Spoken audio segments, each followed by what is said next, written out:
monetary policy. There are various ways that we look at our government in the United States and analyze their impact on the economy. One of those is fiscal policy. Where does the money come from, and how is the money spent on the part of the United States government? Another is trade policy. Now again, that might come from tariffs, which might be income, but trade policy, how do we export and import goods? Both of those are brilliant things to look at if you want to analyze at any given point in time in American history how our government influences our economic activity. The third is the subject of today's lecture, which is monetary policy.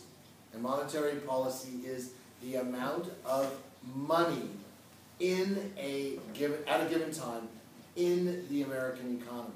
And that monetary policy can be influenced by the government. And in the late 1800s, it was one of the major issues facing the American people.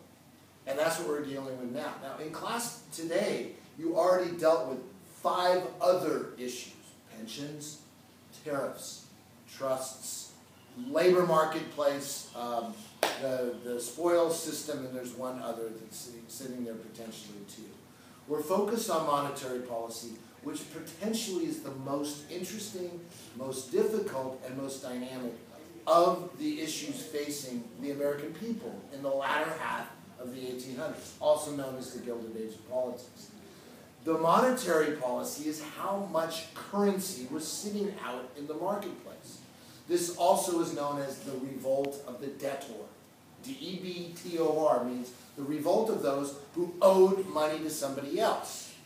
Primarily in America, the debtor was the poor person, was the worker, and especially at this time period, was the farmer.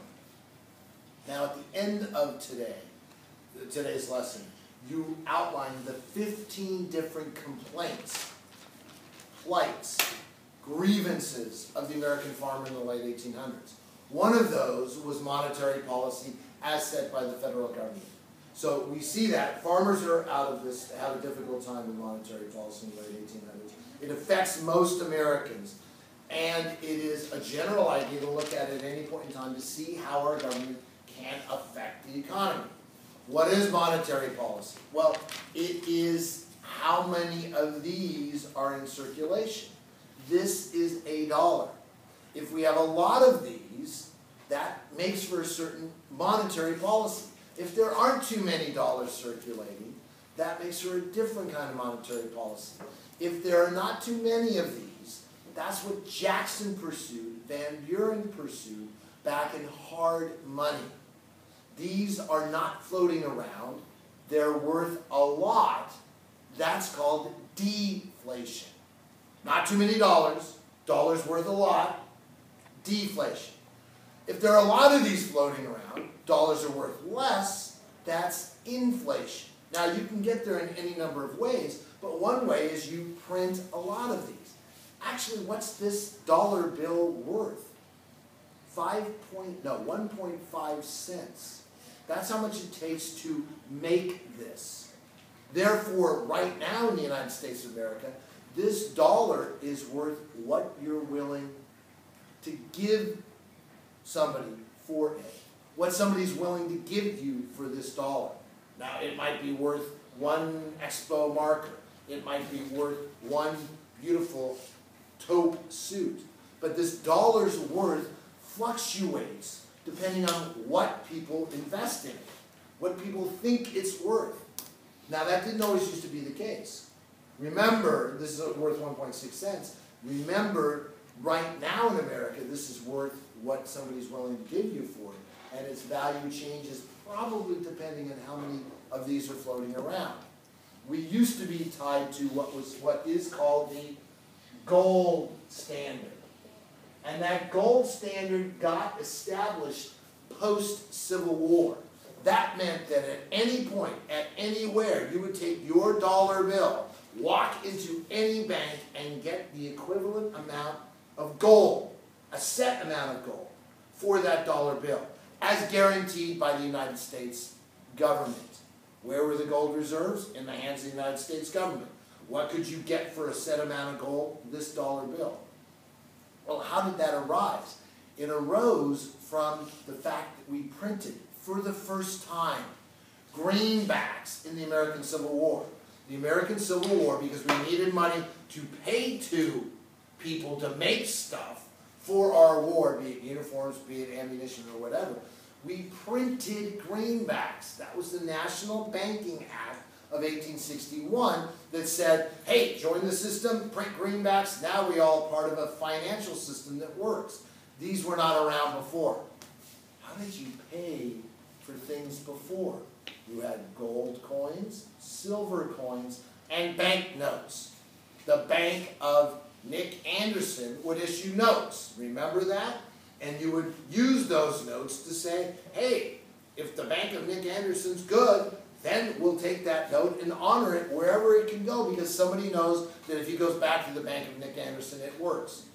If you go to the bank of who else? Colkerth, are we really going to give anything to Colkerth's banknotes? No, it's a fly-by-night wildcat bank that doesn't honor its commitments.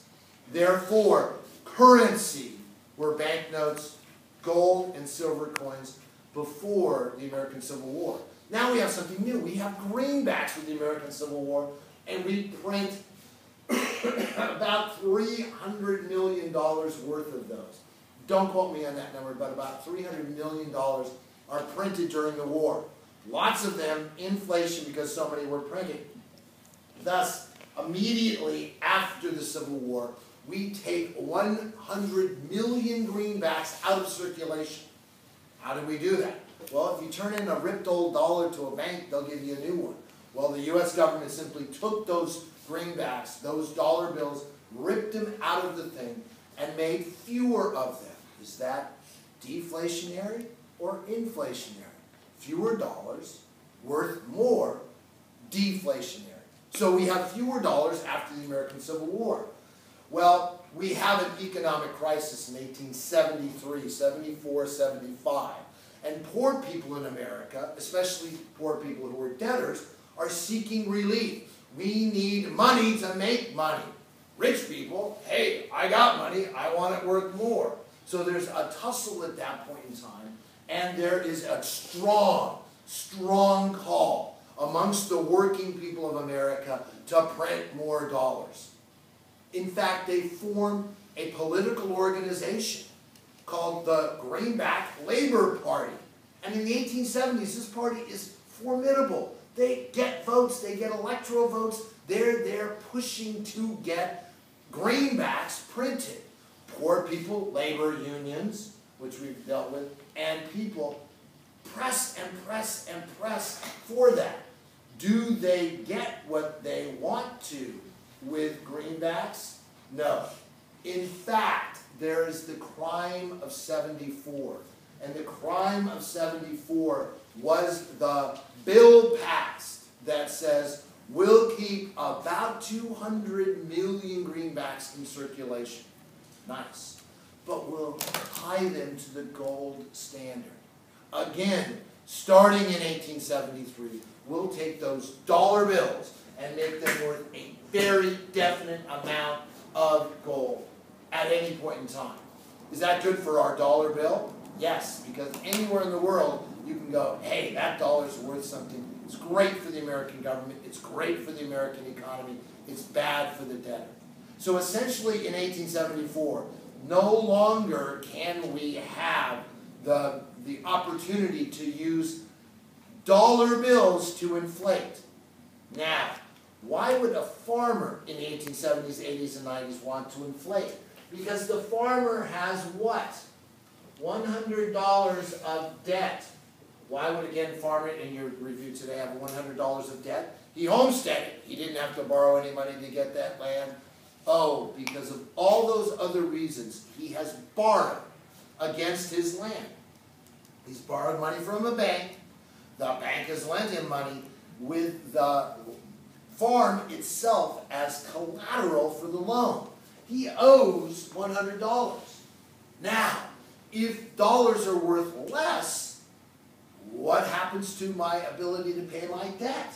For example, if I sell my corn, my rice, for $10 a bushel, whatever your product is, say it's worth 10 bucks a bushel. If inflation happens, what happens to my ability to pay my debt off? Well, if inflation happens, how much am I getting for my bushel? I'm getting $20 per bushel of grain because money is worth less.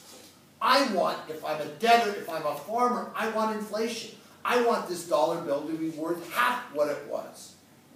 I don't want hard money. I want inflation. Please print dollars. Well, after 1874, that ain't happening, is it?